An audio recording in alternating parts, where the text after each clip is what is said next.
BA part second की सभी छात्राओं का नए सत्र में मैं स्वागत करती हूँ।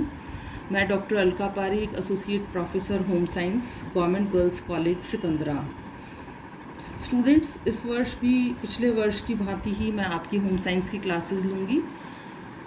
यह सत्र और सत्रों से भिन्न है क्योंकि इस सत्र में आप महाविद्यालय में नहीं आ पा रहे हैं। कोरोना इतना बढ़ रहा है, कोविड-19 के कारण आप लोग कॉलेज नहीं आ सकते हो, इसीलिए ऑनलाइन क्लासेस का प्रावधान किया गया है। होम साइंस में बीए पार्ट सेकंड में आप लोगों के 2 क्वेश्चन पेपर्स हैं।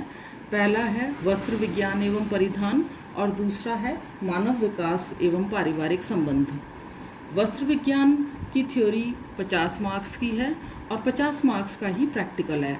इस तरह से वस्त्र विज्ञान एवं परिधान का थ्योरी और प्रैक्टिकल मिलाकर के 100 नंबर का आपका प्रश्न पत्र होगा। दूसरा मानव विकास एवं पारिवारिक संबंध में भी 50 नंबर की थ्योरी है और 50 नंबर का ही प्रैक्टिकल है।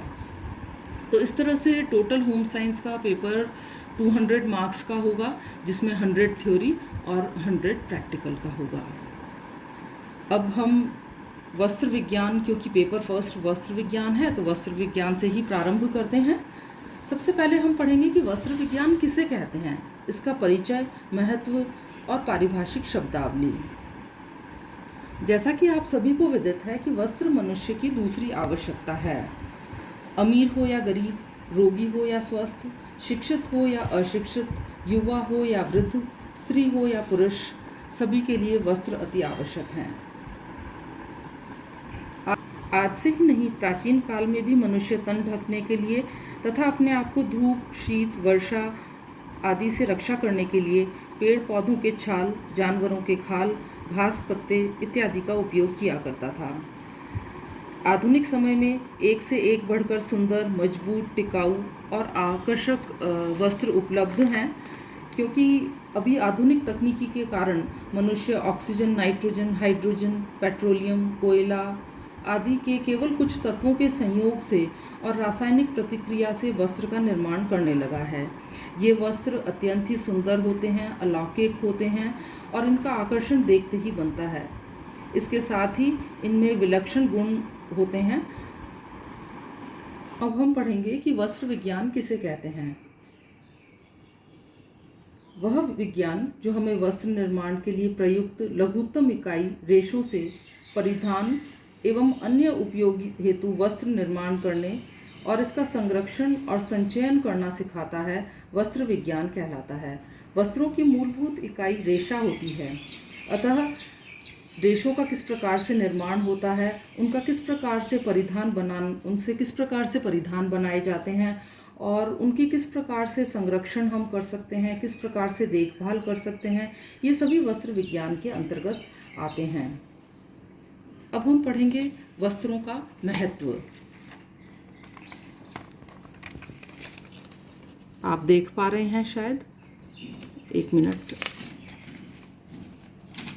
तो कि वस्त्रों की क्या उपयोगिता है ये हम शॉर्ट में देखेंगे। शरीर के आवरण के लिए तो वस्त्र का निर्माण किया ही जाता है। शरीर को सर्दी से, गर्मी से, बरसात से और इन्फेक्शन से प्रोटेक्ट करने के लिए, जैसे आजकल आप लोग मास्क वगैरह लगाते हो, तो इसके लिए तो हम वस्त्र का उपयोग करते ही हैं। मौसम से सुरक्षा, शारीरिक सौंदर्य और आकर्षण बढ़ाने में, व्यक्तित्व निर्माण में, गृह सज्जा एवं सजावट के लिए, इसके साथ ही डिफरेंट इंडस्ट्रीज़ में भी इसका यूज़ होता है। तो औद्योगिक उपयोग के लिए, अपनी कार्यक्षमता बढ़ाने में, जैसे कि रेनकोट, अम्ब्रेला, जो भी फायर फाइटिंग सिस्टम वाले लोग होते हैं वो भी इस तरह के वस्त्रों को पहनते हैं जिससे कि आग से उनको सुरक्षा मिले। इसी तरह से डिफरेंट फैक्ट्रीज़ में जो वर्कर्स काम करते हैं वो भी कई प्रकार के इसी तरह के वस्त्र पहनते हैं। उनके ऊपर कई तरह की फिनिशेस दी जाती हैं जिससे कि उनके शरीर को कम से कम नुकसान पहुँचे और उनकी कार्यक्षमता बढ़े। इसी तरह से सामाजिक प्रतिष्ठा में और मनोवैज्ञानिक सुरक्षा के लिए भी वस्त्र अत्यंत आवश्यक हैं। वस्त्र की मूल इकाई है रेशा या तंतु, यानी कि fibre is the basic unit of fabric. इसलिए वस्त्र विज्ञान पढ़ने से पहले रेशे के बारे में जानना अत्यंत आवश्यक है। तो सबसे पहले हम जो भी वस्त्रोत्पादक रेशे हैं उनका वर्गीकरण करेंगे कि उनको किस प्रकार से क्लासिफाई किया गया है। रेशों का मूल उद्गम अगर देखा जाए तो उनके ओरिजिन के बेसिस पे उनको क्लासिफाई किया गया है, यानी उनका उद्गम कहाँ से हुआ है उससे उनको 3 भाग में विभाजित किया गया है। पहले रेशे हैं प्राकृतिक रेशे, यानी कि नेचुरल फाइबर्स, जो कि हमें प्रकृति से प्राप्त होते हैं। दूसरे होते हैं कृत्रिम रेशे, यानी कि आर्टिफिशियल फाइबर्स। तीसरे होते हैं विशिष्ट रेशे, यानी कि स्पेसिफिक फाइबर्स। जो प्राकृतिक रेशे होते हैं वो हमें प्रकृति में जो भी पेड़ पौधे हैं या फिर एनिमल्स हैं, इनसे प्राप्त होते हैं और इसीलिए इन्हें प्राकृतिक रेशे कहा जाता है। प्राकृतिक रेशों में वनस्पतिक रेशे होते हैं, प्राणिज होते हैं और खनिज। ये भी इनके ओरिजिन पे यानी इनके उद्गम के आधार पर इनको देखा गया है।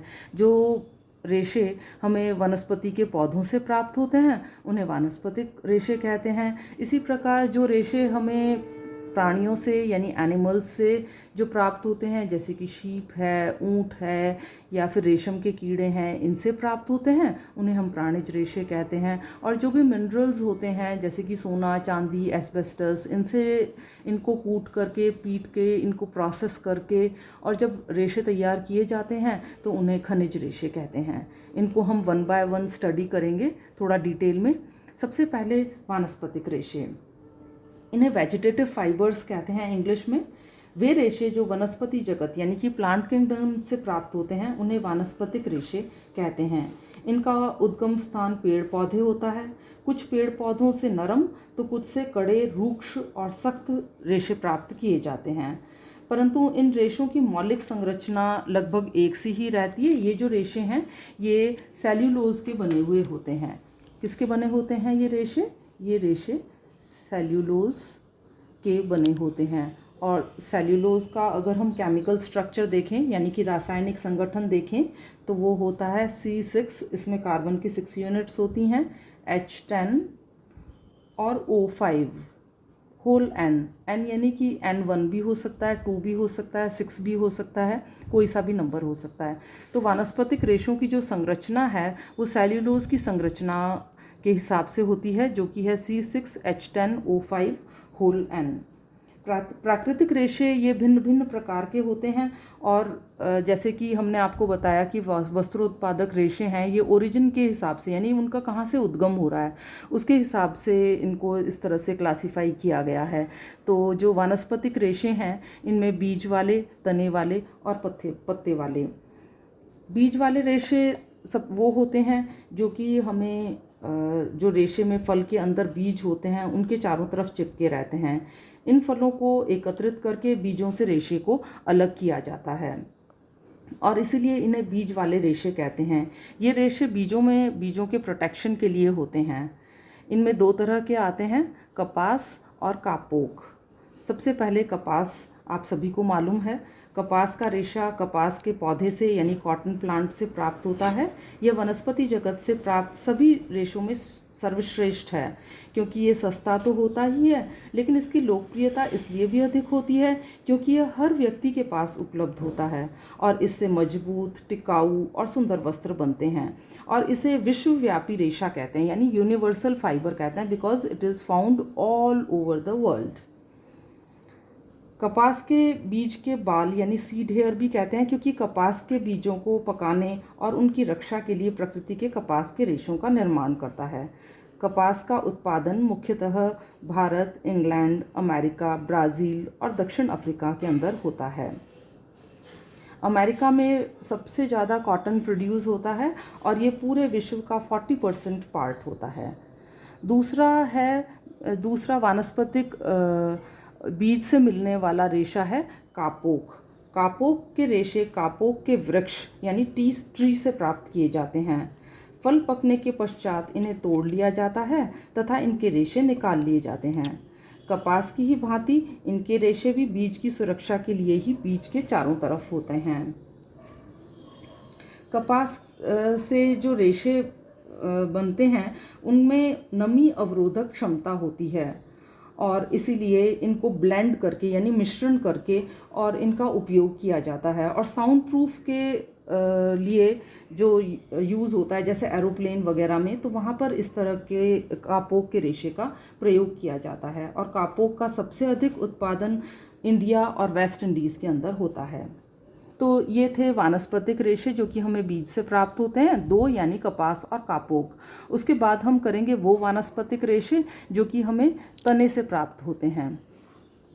तने से प्राप्त होने वाले रेशे हैं लिनन, जूट, हेम्प, रेमी, सन, मनीला और कॉयर।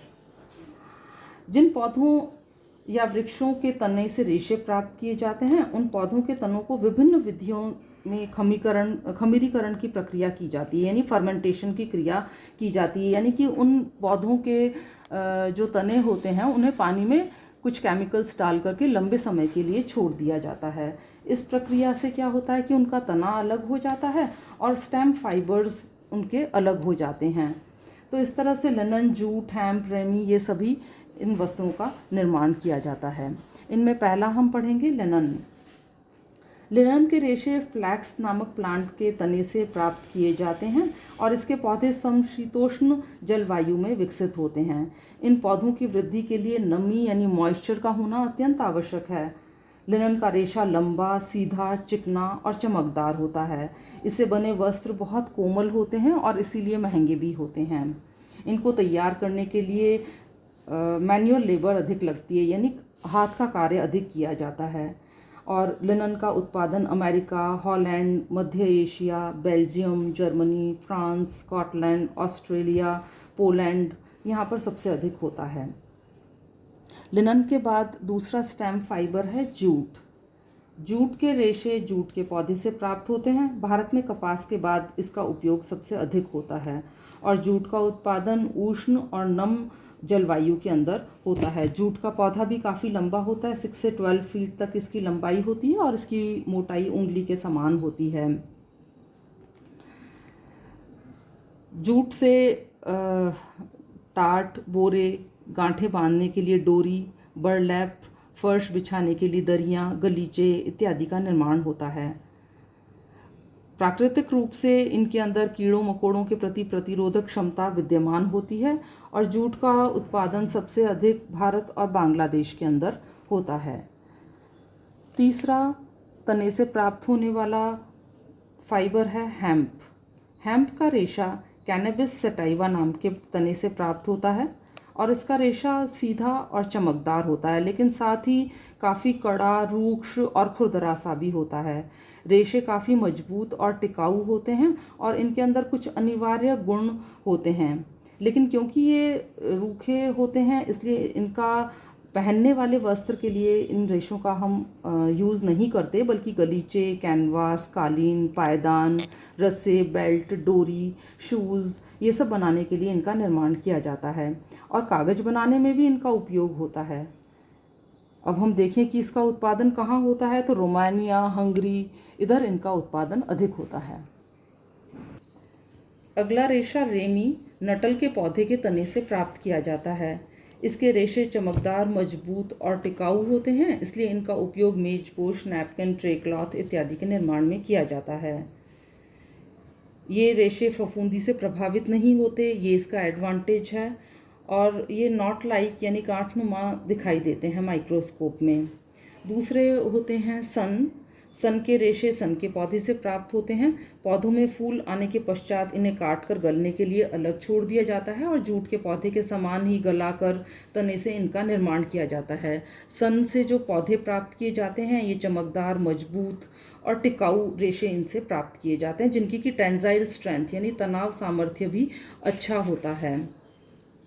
इसीलिए इनसे पायदान और सूतली तैयार किए जाते हैं। मछली का जाल और कागज़ उद्योग में भी इनका उपयोग होता है। इसके बाद जो कॉयर है ये नारियल के छाल से प्राप्त किया जाता है। इस रेशे की लंबाई 10 इंच तक होती है।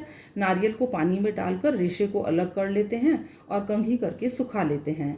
इससे इसके रेशे काफ़ी मजबूत और टिकाऊ होते हैं, लेकिन अत्यंत ही कड़े, रूक्ष और खुरदरे होते हैं और इनका उपयोग भी बहुत ही सीमित होता है, जैसे कि कॉर्डरेज, चटाई, पायदान, दरियाँ, ब्रश, गलीचे, इनमें इनका प्रयोग किया जाता है। तीसरा जो होते हैं वो होते हैं पत्ते वाले यानी कि जिन वानस्पतिक प्राकृतिक रेशों का उपयोग उनके पत्तों से होता है। इनके अंदर दो होते हैं, पिन्ना और सीसल। पिन्ना अनानास यानी कि पाइनएप्पल की पत्तियों से तैयार किया जाता है और इनके रेशे मुलायम, श्वेत, चमकदार, कोमल और कांतियुक्त होते हैं और इनसे कोमल, मजबूत और टिकाऊ वस्तुओं का निर्माण होता है। इनके अंदर भी जो भी मॉइस्चर है उसको एब्जॉर्ब करने की क्षमता होती है। दूसरे होते हैं सीसल। सीसल के रेशे सीसल के पौधे से प्राप्त होते हैं और इनकी पत्तियां जमीन के पास जड़ से ही निकलती हैं। सीसल के रेशे चमकदार, मजबूत और टिकाऊ लेकिन मोटे और रूक्ष होते हैं और इनसे उत्तम कोटि की रस्सी, सूतली आदि बनाई जाती है। तो बच्चों, आज अपन ने पढ़ा वस्त्रोत्पादक रेशों का वर्गीकरण, जिसमें हमने पढ़ा कि प्राकृतिक रेशे, ये केवल हमने प्राकृतिक रेशे पढ़ा है। अगली क्लास में हम कृत्रिम और विशिष्ट रेशे पढ़ेंगे, बट नटशेल में हम इसको पढ़ लेते हैं। प्राकृतिक रेशे में हमने पढ़ा कि ये हमें वानस्पतिक स्रोतों से, प्राणिज स्रोतों से और खनिज स्रोतों से प्राप्त होते हैं। वानस्पतिक में बीज वाले, तने वाले और पत्ते वाले, कपास, कपोक बीज वाले, लिनन, जूट, हेम्प, रेमी, सन, मनीला और कॉयर ये तने वाले और पत्ते वाले पिन्ना और सीसल। अगली क्लास में हम प्राणिज रेशों और खनिज रेशों के बारे में पढ़ेंगे। धन्यवाद।